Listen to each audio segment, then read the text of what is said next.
know very little about Jean Castex, to be very honest with you. He was certainly not among the favorite names to the job.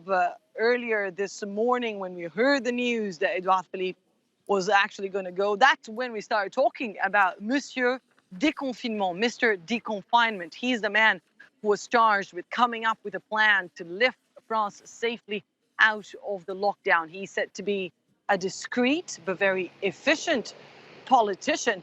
But you will see throughout the whole day today that even news channels are scrambling to find enough footage of the man. He's certainly not a very known figure in French politics.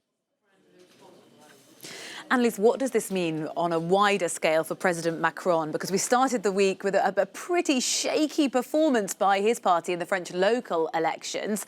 The president's party didn't get any seats in any of the major cities in France. What next for Emmanuel Macron as a result of this reshuffle?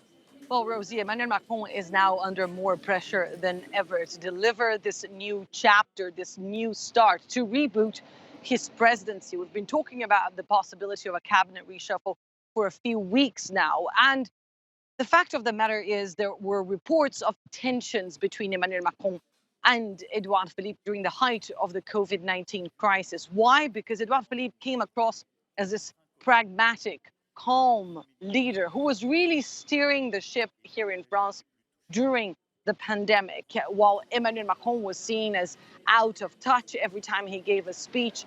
The speeches weren't exactly precise. They were outlining the big picture. He spoke about war several times as a bit of a reflection or inspired by Charles de Gaulle, which many people here in France said that he was just not being concrete enough, that he was not talking to French voters like the adults that they are.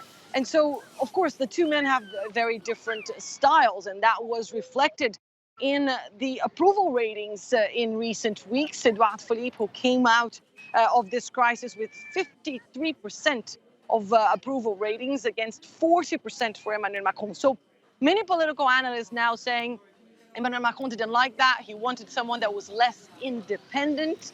He wanted to show more of what he's capable of.